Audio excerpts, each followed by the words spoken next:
You're listening to the Sustainable Angler Podcast. I'm your host, Rick Crawford. In this episode, I interview BelizeFly owner Wil Flack, and we talk about Wil sailing around the world and the South Pacific and catching the travel bug. We also talk about some environmental threats to our fisheries, such as climate change, plastic pollution, and gill nets in Belize.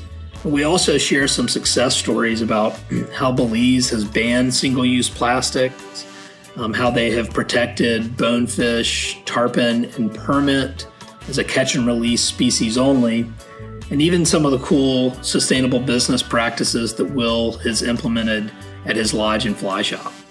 Hope you enjoy.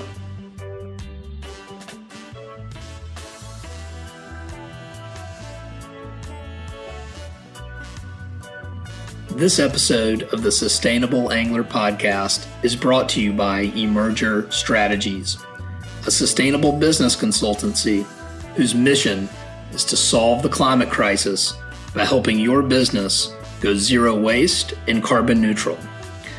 Emerger Strategies has also recently launched the Fly Fishing Climate Alliance, whose members have pledged to go carbon neutral by 2030. To learn more, visit emergerstrategies.com.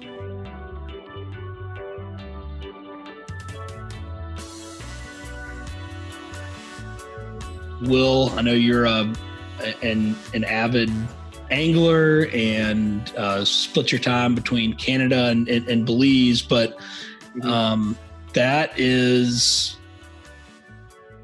I know who you are, but I don't know anything about you. So, under the car. Right. So, I thought that I would just kick it off with, tell us about yourself. Where are you from? Where you live? So, currently been in Belize for the better part of my adult life. We run the Tres Pescados Fly Shop. As an outfitting service retail store down here in Belize. We have our main location is in San Pedro in the north, and we have a new permit fly shop down in Hopkins down here where our lodge is, the Belize Permit Club. But like you said earlier, I've split my time between where I grew up in Canada and Belize for a long time now. And I grew up, my father was stationed on Vancouver Island, British Columbia, so as far west as you can go. He was a Mountie, Royal Canadian Mounted Police, canine SWAT guy. So, just never really went anywhere as a kid, on vacations or anything like that. We were always just camping and hiking and doing all that kind of thing. So, yeah, just a great place to grow up. So west coast of Canada, and, as I graduated high school and got into my 20s, just basically, got the travel bug a lot, started venturing way far away from home, and eventually found my way to Belize on a bone fishing trip. And long story short, just never really went back home.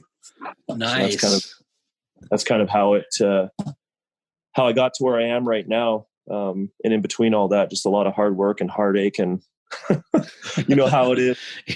Life happened in between. Exactly. So when you caught the travel bug, which I've caught the travel bug too, and when it gets you, it's like a thirst you can't quench. Were you traveling to fish, or were you traveling to see the world, or was there fly fishing involved with that?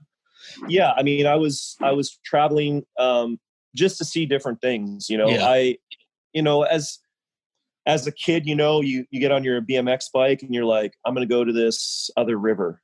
I'm going to go skimboard this other beach that's 8 more miles down the road. And I think that's kind of, if you got that bug, you got that bug, and it's never, you can never just, like you said, you can't quench it. It's just like you want to go farther for longer, make your parents angry because they can't find you. And it just, whether it was as a kid, like I said, whether I was, going fishing, going hiking, canoeing, skimboarding, sailing, surfing, My, where we lived was just, I wouldn't have changed it for the world. It's just, grew up where all these rivers went into the ocean, into this massive estuary. And it was just like, as a young boy, it was just unbelievable back in, the 80s and 90s. God, it sounds so long ago now, so old. It was just an unbelievable place to grow up as a young boy. And I think that defined me as I got older, it just defined me as a young man and turned me into who I am now. And, it's just, you just want to go farther and further. And I've always had that. And it's just turned that, from the guiding into the traveling, into hosted trips, into doing stuff for myself. I think I'm at like 60 countries now, which it's a lot. Yeah. That's a crazy amount. I mean, yeah. That's so cool. And so when you got to Belize, Mm-hmm. What was it about Belize that you were like, I want to, I guess, grow some roots here? So before I came to Belize, I was doing this big sailing trip and was going around the world crewing on boats. And I really, really fell in love with the South Pacific. And that was kind of, I just knew that one day I wanted to live in a place like that, like palm trees. And it just had an effect on me. The surfing, the snorkeling, the fit, it changed me, absolutely changed me. And I found myself in Belize after that, on a bone fishing trip with a buddy of mine and my girlfriend at the time. And Belize was just this small little country that I really didn't know anything about. And honestly, I didn't do any kind of research. I knew where it was. I knew that it had, bonefish. And, I did very little research before I went. My buddy that I went with at the time had been there the year before on his honeymoon. And it just was this, we went to San Pedro, and that was my first, foray into Belize, was just this small little quaint fishing village 20 years ago. It had sand streets, these little wooden buildings, and just the people were just so nice. They spoke English. It was just, I just knew on the second day that I was going to live there. Yeah. It was a no brainer for me. I was just thinking about how can I come back? What can I do? Blah, blah, blah. And, it just reminded me of the South Pacific. It was just a small village, and the people were just great. I fell in love with the people, the color of the water, the fishing, obviously. And, just became enamored with it. And, the rest is history. I was just trying to figure out how I could come back down, and, and eventually it turned into me guiding back home, in the summers and fall, and spending winters in Belize. And that's kind of how it got started, and it's turned into what it is now. Wow. So that's sort of the dream, is being able, especially if you're able to get into the cool mountains and, split your time. If you're really into the lifestyle and you don't really care about monetary advance or like you can make a living doing this. You're not going to be wealthy. But I think you're going to be rich in the soul, which is all I've ever wanted, is just to, live a comfortable life, give back to the community, give back to, issues that I believe in. And, I think that wherever you are, I think as long as you're a good human being and you treat everybody as if you're your neighbor, I think good things happen to you and good things happen around you. And that's all I've ever tried to do here is, just be a great member of the community. And, Belize Belize has treated me just very well over the last 2 decades, and the people here have treated me like family. And I treat everybody around me that's part of my group here like family. I mean, we're just, all my employees, when I hire someone, I'm always just like, hey, listen, we're a family here. This is how it is. This is how I run my business. If you have a problem, then I have a problem, then we have a problem as a whole. That's has been kind of my business model here, is just like, when you come work for me, it's just, we're a big, happy family. And we support each other. And that's one of the things I love about this country. That's awesome. So quick sort of tidbit, I guess. So I think we probably both have an obsession with the South Pacific. Sounds like. I was not on a sailboat. That yours sounds like a real adventure. But I had the opportunity, like before we decided to have children, my wife and I, we were like, what would be like your bucket list trip? Mine was the South Pacific. Yeah. And so we did it. And the reason that we did it, and the reason that I'm obsessed with it, or at least have in my mind, is because I found this vintage travel poster, and I still have it on my wall, that was like Air Tahiti.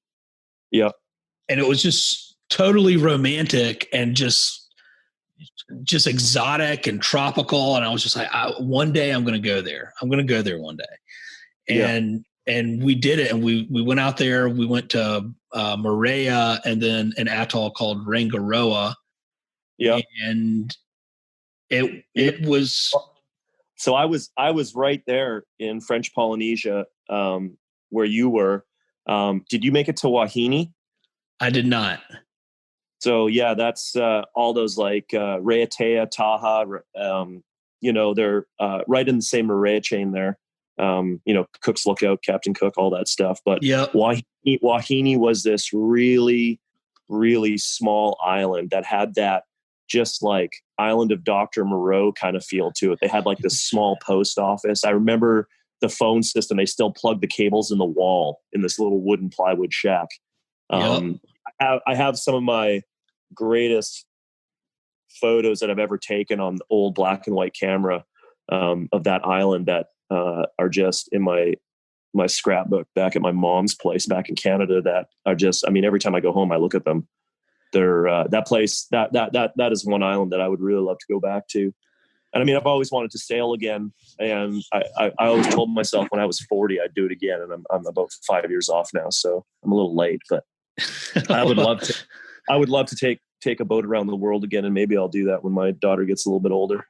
Now, did you actually circumnavigate in a sailboat? Yeah. So, didn't mileage wise. Yes. Wow. But, the Caribbean, no. Okay. No. So, I think I got to look at my logbook, but it was 20 plus thousand. It was a lot. Whoa. That's crazy. Yeah. That's awesome, man. Love that. Yeah. It was amazing. The South Pacific just blew my mind. It was unbelievable. Think about it every I can't shake it. I'm especially now, being quarantined. I've been going back and looking at photos and taking mental vacations. So, So are you in Belize right now? Is that where you're calling from?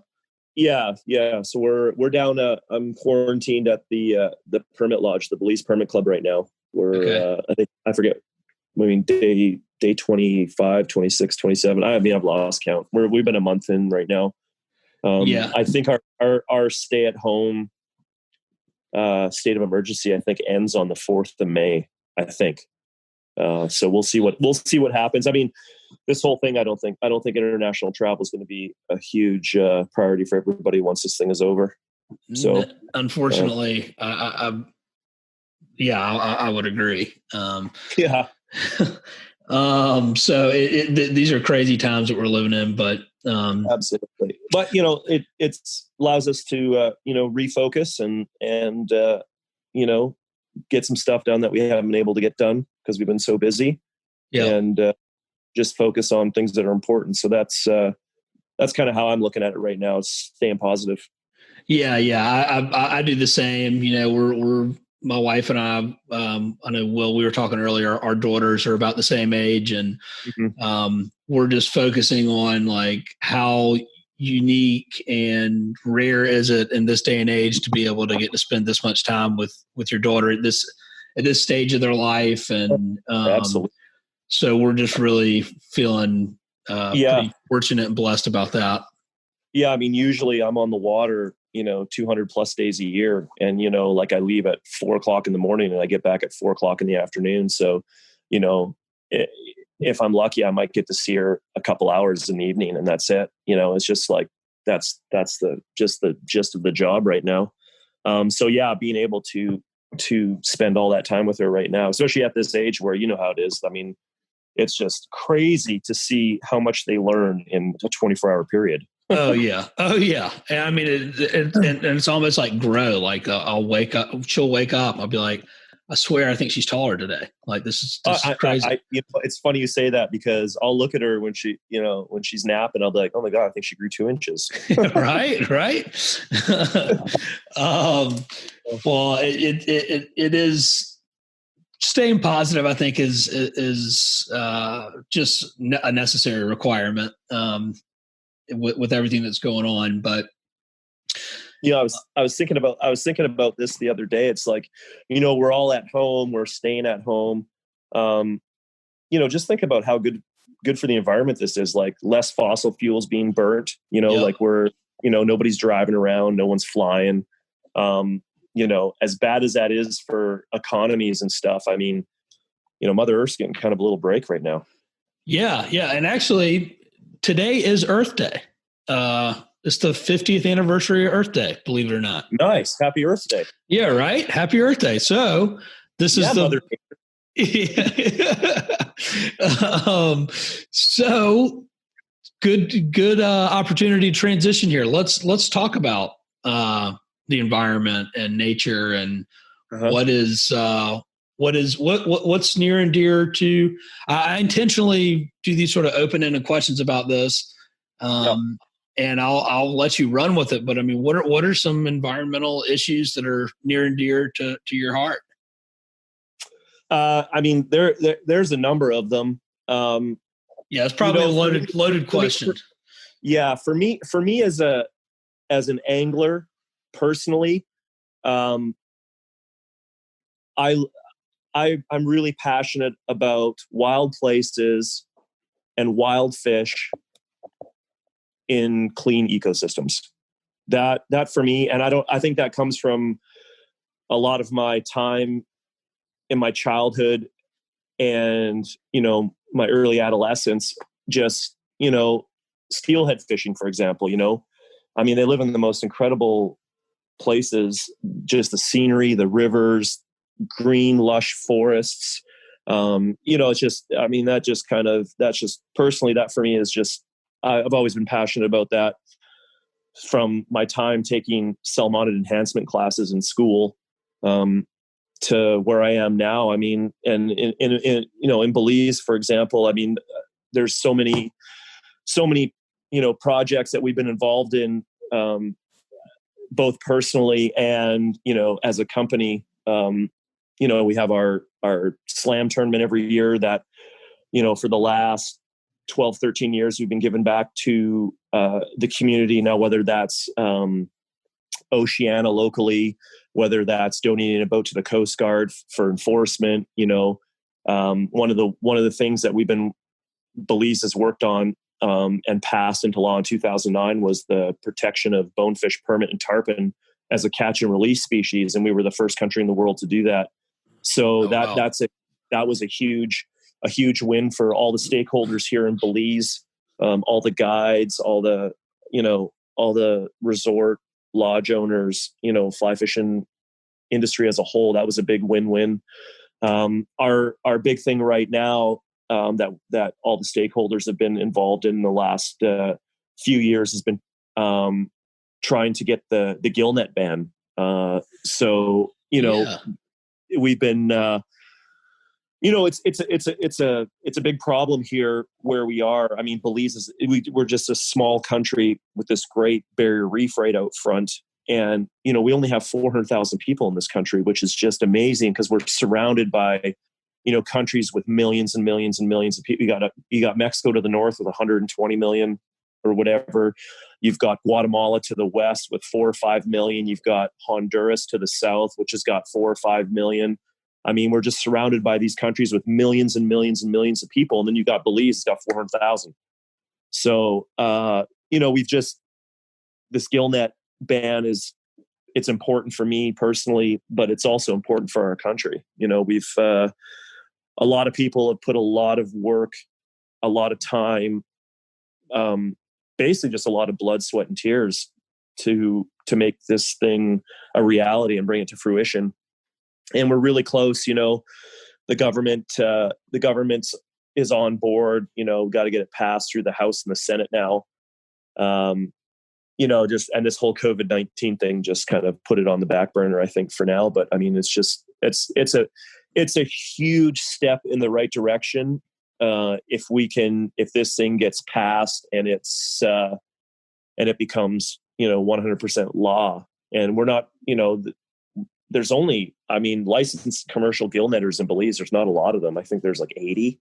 It's not a lot. So, we're trying to do the right thing. We've donated some money to the cause via the tournament the last couple of years.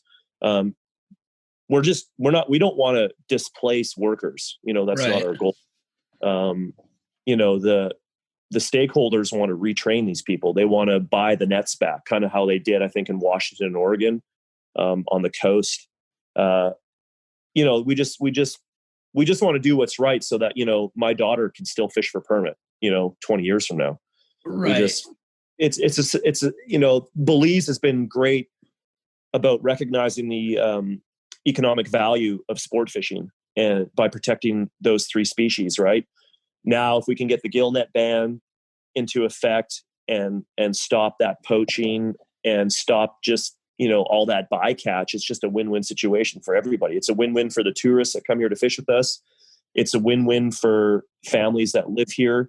You just have peace of mind that we're sustaining our fish populations. So, I mean, that's just the gill net ban is a huge thing, and we're just so close right now. I can almost taste it. Yeah. So what's interesting, or one of the things I should say that I thought of when you were saying, we don't want to. It's not like you're trying to ruin someone's life. It's just it's in the long run, it's better for all stakeholders involved if you have a healthy fishery. Absolutely. And I get how people are like, oh, you're taking my livelihood, or, we've been gill netting for, 30 years. And I get that, but there's, the reality is we live in different times. Fish populations are dwindling all around the world. We consume far too much. And, I think the big thing here is education and teaching the public, like, hey, listen, we can retrain people. We can buy back the nets. We can make it sustainable so that we can all still eat fish. We can all still go sport fishing, whether it's 20, 30, 40, 50 years from now. And, I think if we as a generation are not doing proactive things like trying to do this, then we're, you and I are failing our children. Yeah. And that's exactly right. And it's the same thing for me. That's what drives me is now having a daughter being like, I want to be able to have these experiences and show her these things, and share those experiences together. And there's just some things that it's not best for everyone. It's only good. You just, like you said, you have to change with the times. It's like same thing you hear people talking about with like burning coal, like burning fossil fuel. It's like, okay, well, we're not trying to rid those people of their livelihoods, but they should be retrained to install solar panels or, get them retrained and keep them in the energy sector, but get them retrained doing different jobs. But it's just the times that we're living in. We can't continue doing the certain things. I just, it goes back to that, what I said earlier. It just, I just think that, you have an obligation to just do the right thing. Yep. No matter what you're doing. Like, I just think you just need to be, again, you just got to be a good human. You got to be, everybody's a member of this planet. We're all neighbors. I just think that, if you just try to do your part every day, do the right thing and make sustainable choices, I mean, everybody benefits. There's no negative from that. It's not rocket science. No. Well, you would think, as it turns out, you would think that's common sense, but as unfortunately I'm learning, common sense is not that common. So, but yeah, you basically, to put it crudely, you don't shit where you eat, and we're we're kind of, some people understand that and some people don't. So we're doing what we can, I guess. But but so Will, y'all have got the gill net ban that that you just talked about. Are there any what other issues, or are there any other issues that Belize is facing that? One of the big ones, and I think this is all around the world, especially when you have an economy that's, basically, I think 50% of our GDP now revolves around tourism. So, sport fishing alone, I think is one of the biggest, economic drivers in the country. I think sport fishing is 150 to 200 million a year. I mean, it's literally thousands and thousands and thousands of jobs, be it from you're a guide to a front desk clerk at a fishing lodge, to you're a boat captain transferring guests back and forth to turn F, whatever it is. I mean, it's a huge, economic driver. But, with that, with an economy that's, based largely on tourism, becomes overdevelopment, and, I want to build more hotels. I want to build more condos. I need, I think, there's no way to get around that. I think, again, it goes back to, we just need to be more sustainable. I think that, cutting down all the mangroves is not the right thing to do. No.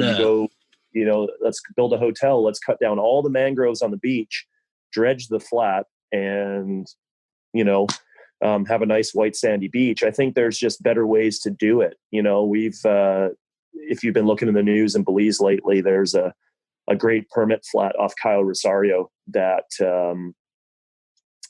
some investors own from North America, and they've applied to put a big resort on it, and sewage lines and all this stuff, and they're just, and they basically dug up the part of the flat, and there was a stop order issued because that wasn't what they were supposed to do. But it's already been irreversible damage already. But that's the kind of stuff that, we need to stop as a community, as a sport fishing community. And we did. We're going to see what happens in the future. I don't know what's going on with it right now. I'm not back up in San Pedro. So, but yeah, I mean, the overdevelopment right now, whether it's in Belize or some other tourism driven economy, I mean, it's just a huge thing. We just, and just habitat degradation is what comes with that, right? Let's dredge more sand, cut more mangroves, and as mangroves are just beautiful plants. I mean, right. They just they take CO2 out of the air. It's just they're in this ecosystem down here. They're absolutely crucial, and I just feel like we're losing them right now. So one of the things that you mentioned is storing carbon.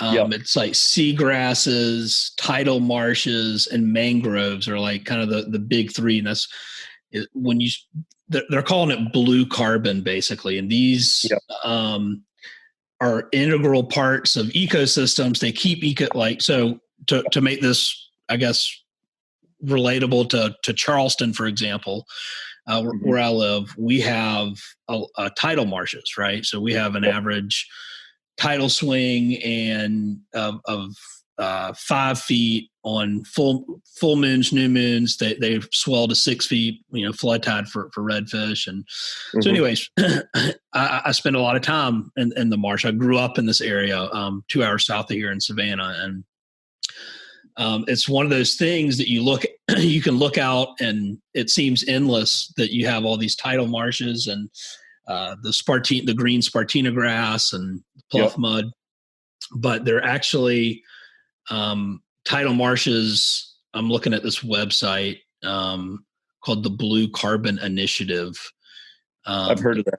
Yes. Yeah. And so they've got some cool stats on here. And so tidal marshes, it's saying they're being lost at a rate of 1% to 2% per year. And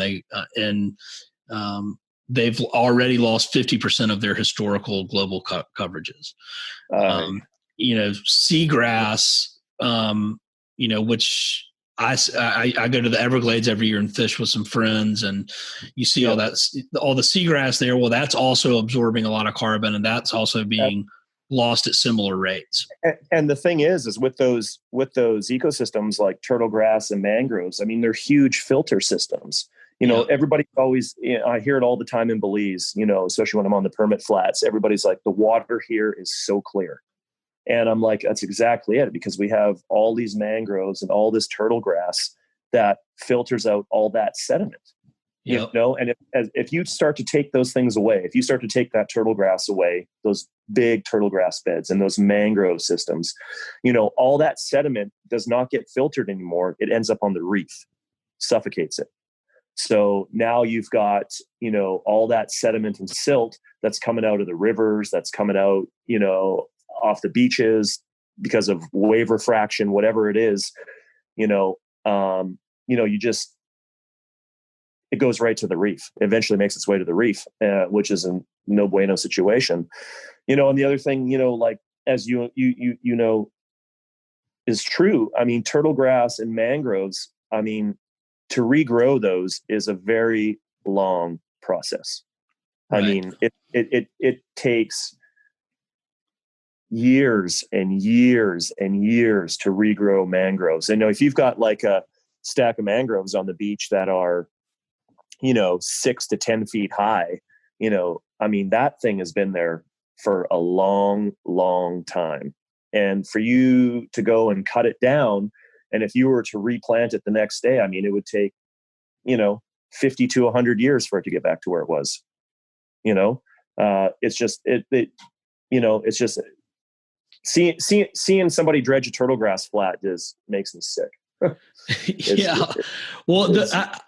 I think one of the things that I hope that everyone is kind of coming around to is understanding and you don't even have to put a dollar value on it, but is, Mother Nature in and of itself knows what it's doing if you let it do. Right. If you let it do its thing. And so, as worldwide population grows and places, get more popular, like Belize, the next question is, okay, if we have to address, the elephant in the room, which is, there's a lot of people on the planet. So what are we going to do? Well, I think then that's when you start having and I think what might actually be an opportunity in Belize is to start looking at, okay, well, what would a sustainable development model look like?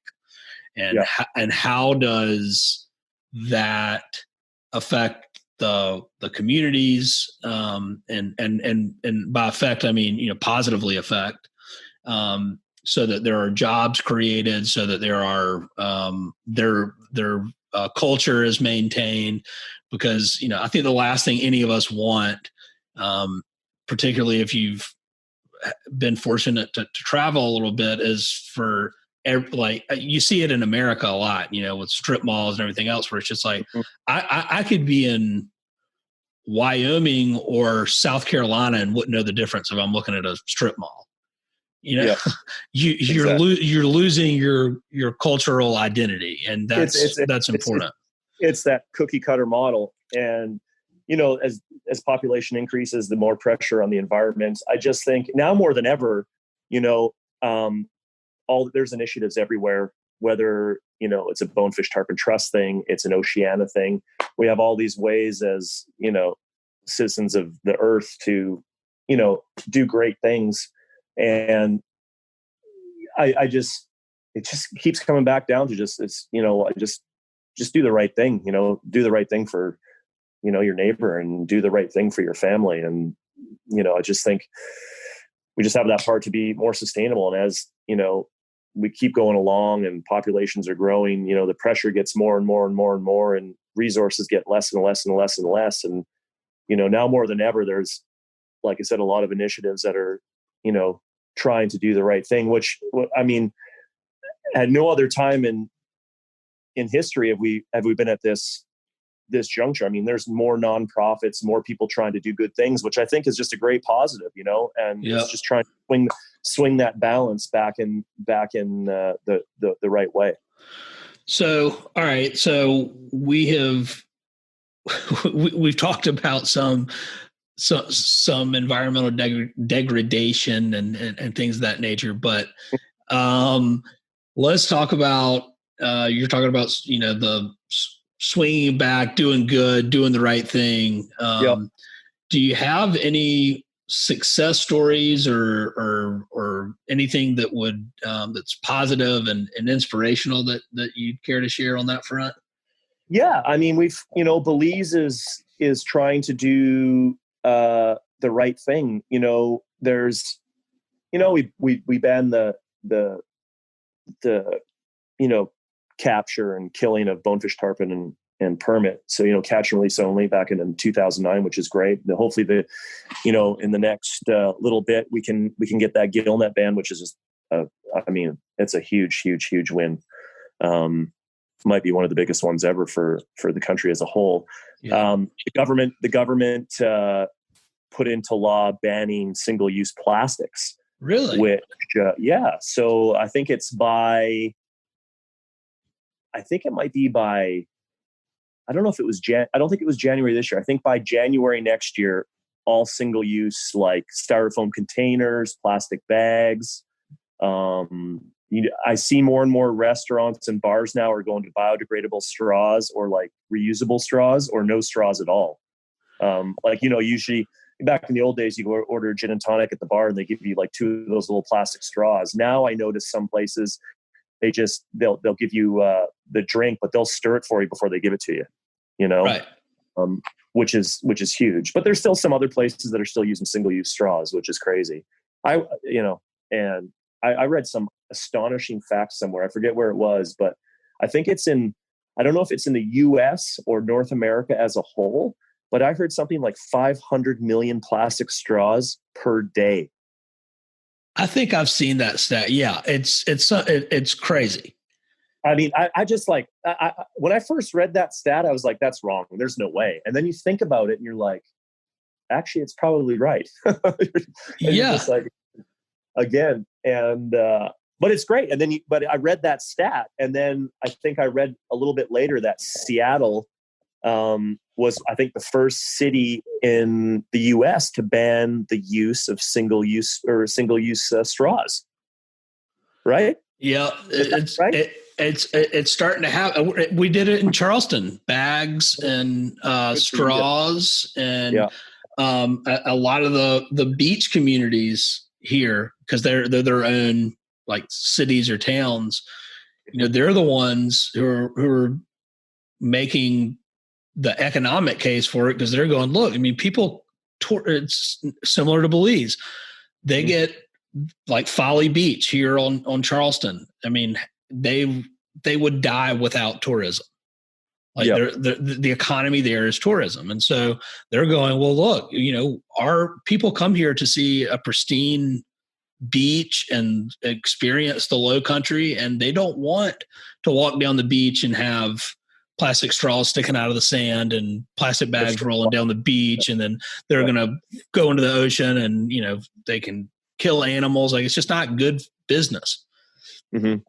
And obviously not good for the environment. So I think that is continuing to hopefully steamroll, because I'm sure you have seen in all your sailing and everything else, you've probably seen more than most how much plastic is out there. Oh man, just miles and miles of it and mats of it. And I mean, I see, you see it in here you see plastic washed up on the beaches with every tide. I mean, it's a huge problem for the global community. And, so the single-use plastic ban is coming into effect in Belize, which is just a great thing. The gill net, big deal. And that, I mean, it's two things right there is just in the last, the last year has just been kind of our focus. I mean, that we're plastic free here at the Permit Club. We've, the whole crew at Yeti's got us all hooked up with water bottles and coffee mugs and that stuff. And we've got the reusable 5-gallon water, and I just installed a water system down in the bar. So, fresh cold water out of the tap there now. Nice. I just, next thing is going to be going to solar, at least part of the lodge anyway. I would love to get all the air conditioners on solar. So that's kind of like, we have very expensive electricity here in the Caribbean. I think in Belize right now we're paying 47 cents a kilowatt hour. It's crazy. Wow. Yeah, it is. And not so reliable. Just all of a sudden it'll just go out. So that's kind of it right now, is to hopefully move to more sustainable energy, solar. Yeah, no, that's I had done some work for Oliver over at Abaco Lodge, and that was was he 100% solar, or has he still got a little bit of diesel generation? Well, at Abaco, they were, when it was still up and running, basically, they were still diesel. And that was just mind blowing to me how, it's just like, this is, if there's ever been a business case for solar, it's the Caribbean. It's just, energy is so expensive. The thing with that is too, is I've looked into it here. And it's just, the government doesn't really give you any kind of benefit, and you can't sell any power back to the grid. Yeah.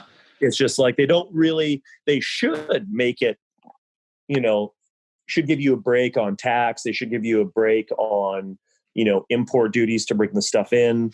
And it's not really that way yet, which is kind of sad. But, I know that Turn-F just installed a massive, it might be one of the larger ones in the Caribbean, a massive solar system out at Turn-F Atoll. That was a big deal. But I mean, that was, I don't even know. I mean, that was $1 million project for sure. Yeah. I mean, it can get pricey, especially without government incentives. Yeah. So that's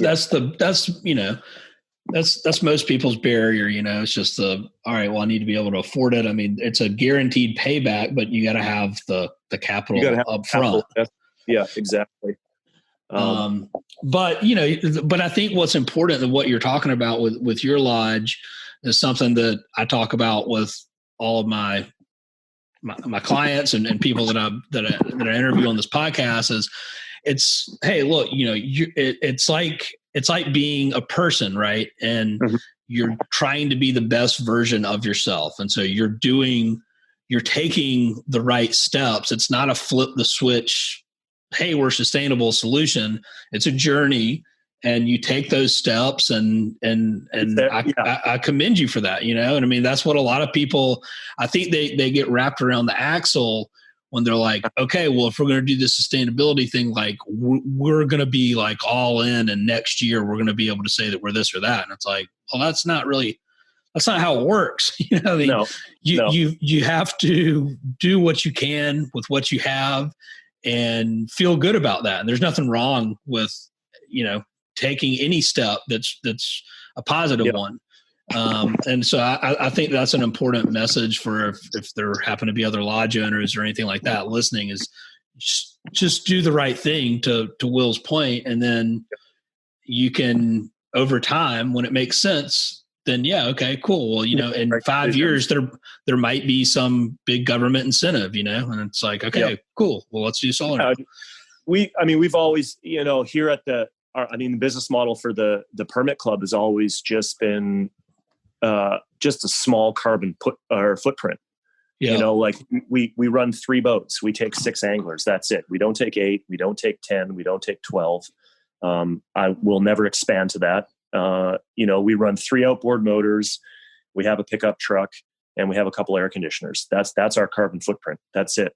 You know, we don't. It was always what I wanted. I always knew that, you know, we're a permit specific lodge. So, you know, we're for the hardcore permit angler. And it's just, I always knew I just wanted small groups, and, you know, I wanted that experience, no matter if you were fishing with myself or Mike, you know, you'd have the same kind of fishing experience. It was just, that was just it. And it was important for me as a business owner to keep it like that. And we're still like that. And I'm proud that we're like that. You know, I'm super proud of my employees, and I'm super proud of, you know, the footprint that we've managed to create and keep right now. And, you know, we've been really lucky to have some of the best clients out there, and that support us and allow us to do what we do. And, you know, super blessed. That's awesome. Yeah, man. I appreciate the opportunity, and you know, keep fighting the fight, keep doing great things. Yeah, I appreciate it, and really appreciate your time and everything that you're doing. One of the things that you mentioned that could be kind of a cool story, you could look into for your carbon footprint. Mm-hmm. If you calculate that, then if you know what it is, you could also, like, I plant 10 trees, for example, for every new client. So there's this organization called onetreeplanted.org. They're a nonprofit, and they also plant mangroves. Perfect. So that could be kind of a cool story and way to say, like, for me, it's saying I calculated my footprint. My business is carbon neutral, and now I'm going to be able to say, okay, well, I'm actually carbon negative because I'm planting trees. So I'm giving back more than I take, basically. I mean, that's a great idea, man. And I've never thought about that. I mean, we've planted mangroves and stuff up in San Pedro, but I've never thought about it as a client thing. Like, yeah, right now, another thing too is, like, you know, we've been, you know, given our lodge matching program through the Yellow Dog Community Conservation Fund has been another thing that we've been doing too. So, you know, like every time somebody does books a trip with us, our lodge, we donate, I think it's $100, you know, we do 50, and, you know, the Community Conservation Fund matches that. So it's $100 per client. And then that just goes right back into fisheries we all care about. I mean, and I'd have to look at the numbers, but we've been doing that for a few years now. That's awesome. Yeah. It's nice to, you know, talk about something that's, close to my heart, and something that, you know, I'm really passionate about, and, you know, continue to be every day. It's, you know, and I love the fly fishing industry as a whole. You know, we usually all come together over these critical decisions, whether that's Smith River, Pebble Mine, you know, bonefish, tarpon trust, you know, spawning sites. And, you know, it's just, we're all this interconnected community. And I think, fly fishing as a whole, we just rally around things like this. It's just nice to be able to talk about it sometimes.